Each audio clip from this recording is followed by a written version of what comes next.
What's up, everybody? Hey, Tom Laird here, host of the Advice from a Call Center Geek podcast and founder of Expivia. For exceptional contact center outsourcing, trust Expivia. We're fully AI-driven, as all of you know, and can handle voice, email, chat, and all of your digital channels.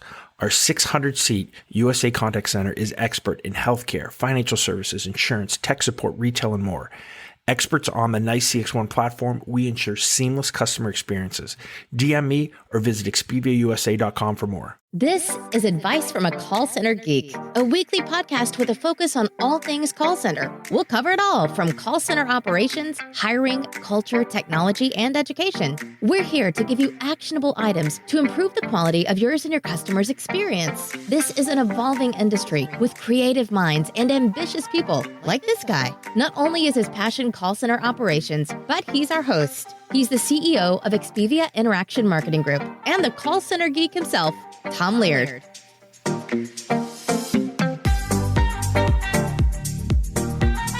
Welcome back, everybody, to another episode of Advice from a Call Center Geek, the call center contact center podcast. We try to give you some actionable items to take back in your contact center, improve the overall quality, improve your agent experience, hopefully improve your customer experience as well. What's going on?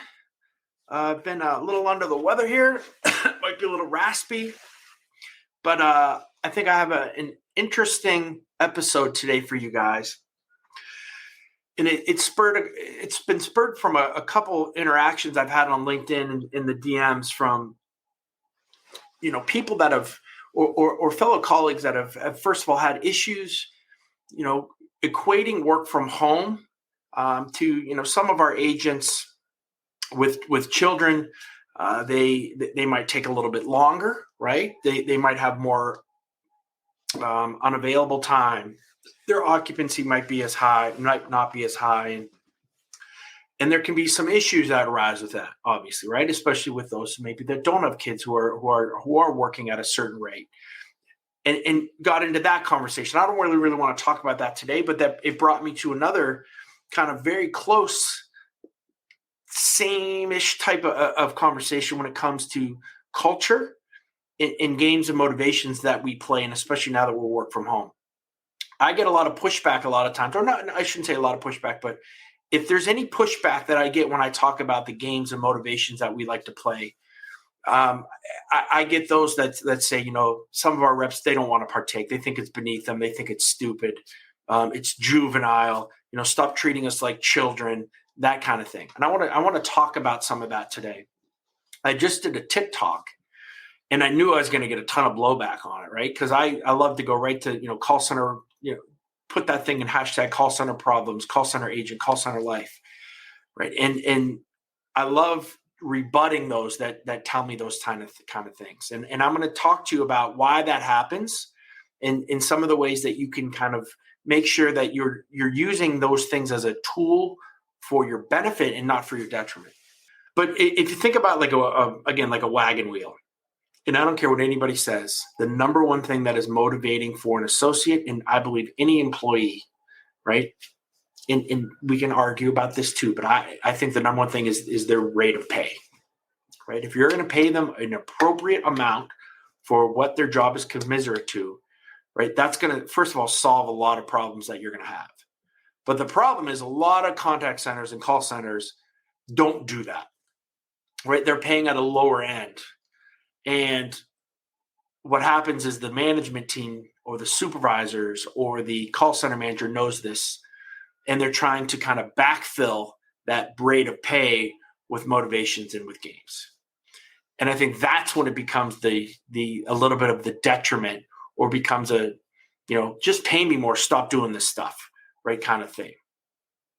So again, think about it, right? You have your rate of pay in the middle of this wagon wheel. That's kind of the main thing that everybody's kind of that holds everything together, right? And the other spokes of this, right, are everything from your HR vacation policies to benefits to, is it work from home, your engagement, your motivations, is there room for advancement, the overall culture, is it healthy, right? So there's all these different avenues and things that are important, right? But we sometimes think, and I probably maybe make the mistake of overstating the importance of some of these games and motivations but we use that almost as that middle piece, or the 1A, 1B with the rate of pay. And that's where we have issues from a lot of agents. But if your rate of pay is awesome, right? And awesome for your area, awesome for the job that they're doing. And you have these spokes in place, right? And the motivations in the games are just one of those spokes, then it's awesome, right? It is being a tool that's being utilized, not overused as compensation for lack of pay, or for something that it's not, right? And let's talk about some of the ways that we can motivate in some of the games that play, and I think some of the reps, what they like, what they don't like. Let's kind of talk about this. So, I kind of see there's kind of like 3.5 ways that you can play the games, motivate, right? The first two is kind of are you incentivizing? Is it part of their pay? That becomes a little bit different, right? So if this is more like, hey, for the entire month of May, everyone who has this type of QA score, or has a sales or a conversion percentage of X, that's different. That's not really games. That is now getting a little bit more salesy, hardcore. I'm not saying it's wrong. I love it. I think that reps get that a little bit more, right? They understand that piece of it, and I think that it can breed really healthy competition, right? So when you get into kind of hardcore metrics, I think over longer periods of time, it doesn't become so much of a sales, as an incentive or game. It becomes more of a sales quota. So kind of understand that too. There's kind of this give and take between the importance to the rep, right, on some of these things, and kind of the non-fun factor, or the kind of the work experience factor of that. When you're doing games to motivate, right, or to engage, right, I think this is where you need this, right, but this is where the fine line starts to happen, right? So we used to do a ton of things here. So let me give you some of my favorites that we would play in the call center. They're so stupid, but I really think the reps enjoyed them, because we thought them through and said, okay, what do really reps they like, right? They like the competition, right? Because that goes back to that kind of incentive, that sales aspect that they have, or that always trying to beat somebody aspect, right? I think that's important, and that's in any business, right? The other thing that I think is very huge with associates is getting them off the phone. Go and call back to smack, no matter what your after call work is. You got a little availability time, but if you have literally 10 minutes outside on top of your break that you've earned through some type of motivation, they're into that, right? There's something there. And then obviously there's, Amazon gift cards and things like that, right? From that end of it. But really we focused on, how do we keep that kind of salesy competition, right? With getting them off the floor during the shift. And then is there something cool for them at the end of the rainbow as well, Amazon gift card. So that's kind of how we would manage our kind of our motivation, especially if we're having a down day, things like that. So some of the things that I love, right? We called it hall ball. Like, guys, I'm telling you, this is how silly this stuff was, right? Where literally we would set up either a waste bucket, we would set up a piece of cardboard with a hole in it, like where a mouse would go in, like in the old cartoons, right? And we would just call it hall ball, and we would literally have different areas. So if you were 5 feet away, it was worth 1 point. If you're 10 feet away, it was worth 15 points. And then if you're 50 feet away, it was worth 100 points. And you would literally roll the ball down the hallway, right? Or normally be in between the booths. And if it went in there, your team would get those points. We do the same thing with basketball, right? We'd have a Nerf hoop set up, right? And in different areas that you'd set back, you could shoot it. Do the same thing with golf. Like, sports were easy. Sports were fun. So there's things like that I think, again, they got the rep off the phone. They gave them a break. They gave them a total mental break. There was competition with it. So you could get some team versus team things, which was a lot of fun. And then you could also do have that kind of that individual kind of rah-rah. And then that winning team, a lot of times you don't have to give anything away either. Like, so we'd send them home maybe 10 or 15 minutes early from their shift without pay. Sometimes you can do that. Sometimes you can't, depending on how your inbound volume is. I get that. But little things like that, extra 20-minute breaks, 15-minute breaks. And again, for those of you who are listening, if you're listening to this and I'm 10 minutes and 16 seconds into this, you're a hardcore call center person.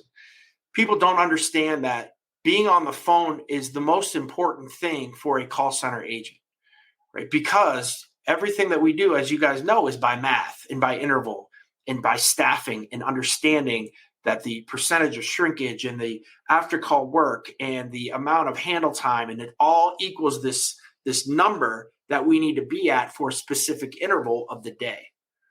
And so giving agents things in this time off, again, we have to work that into our schedule.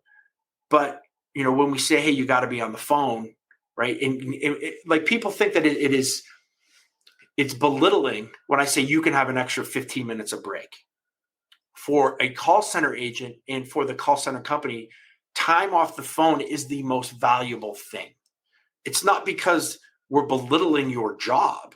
It's because that's what's most important in the call center, industry, right? You got to be there when the call comes, right? If you're calling outbound, right, and you're making sales calls, you can take a break all day because nothing's going to be coming. But again, it's not because we're belittling and just saying, hey, we have the power to give you 15 more minutes of break. No, it's because that's so valuable to both you as an employee and us as well. Time, right? Time is really, really important when it comes to the contact center industry. So, handing time away is a valuable thing. It's not a belittling thing. And so many other industries don't grasp that concept, right? Because they think, what do you mean? You can't take 15 minutes? Well, 15 or 20 minutes off the phone, that could be 6, 7, 8, 10 calls that just got abandoned, right? So again, I think that's a really important piece of it, right? And then I think a lot of reps can still get into that, right? When it comes to just the have fun stuff, right? I do see there's a little bit of pushback here or there, and a lot of the stuff will be voluntary, but things like if there's no end for them, right? Like a lot of associates are financially money driven. Nothing absolutely wrong with that. I'm money driven as well. But what we have to say, is we have to know who those guys are, right? And from a cultural aspect, if this is something and we want to play games and we want to have people in, it's something that we need to talk through too in our HR, right? When we're bringing on new employees. Again, if you go to my TikTok, it's Call Center _Geek. Somebody just, they posted a reply to a video that I did kind of on this topic. It was like, well, call center games are bullshit. Just pay me more. And okay, I get you. That's why we asked the question, hey, are you into games? Do you like to have some fun? Would you interact with your employees? Would you get into team stuff? And if they say no, right, that's kind of a strike for us from a cultural aspect, because we want those type of people, because I think they're also better customer service people because they interact, right? Maybe it's a bad stereotype, but that's what I have found just from experience. So from a cultural standpoint, I think it's a really good tell as well to say who's going to be good in your center or not, depending on what your culture is. Maybe you don't care about that, right? And then that's a question that if they say no, maybe that's beneficial to you because you just want sales guys that are just working by themselves.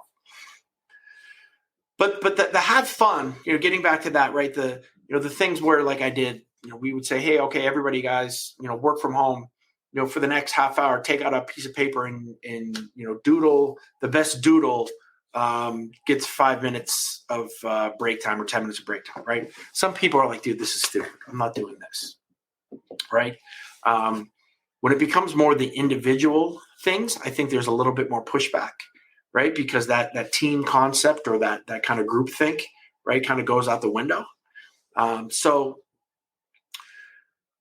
I will tell you to kind of boil this whole thing down, and I know I've probably rambled on in so many different ways because this topic is fascinating to me, and I have so many different thoughts on it because I've thought about it for such a long period of time.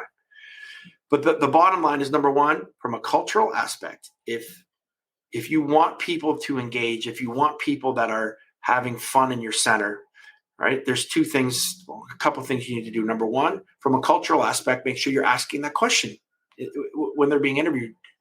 Do you like that, right? Make sure you're getting those people that respond positively to that. Number two, make sure that games and things aren't the way that you are compensating, right? It is an added benefit to have fun, but it can't be hey, we're not paying enough, but hey, we play a lot of games. I don't think that works, right? That's where you get some pushback. Again, remember our spokes, right? HR, motivations, it's all just one spoke, right? Base rate is still huge, right? If your base rate is right where it should be and everybody's happy with that, you can have a lot of fun around. If it's not, you're still going to have some problems. And the third thing is, when you are trying to do a motivation, right? Try to think of, how do we be competitive? I love team versus team more than individual versus individual. How do we give them time off the phone, right, to do something interactive? I think that's huge. And make the end, whether it's $10, $15, make it something that is, or time off, leave early. Don't give them a balloon. Give them something that I think is worthwhile. And I think you will find that it's a lot of fun. You're adding to their job. It's a benefit, right? You're adding it as a benefit. It's not a core, thing. If it went away tomorrow, you're not going to lose people because of it. But I think you can kind of gain a different cultural aspect when you do play those things, and when you do them the right way, and you're using them as just one of your spokes of your engagement process. You're not using it as the compensation for lack of pay or some other things that you may be lacking in.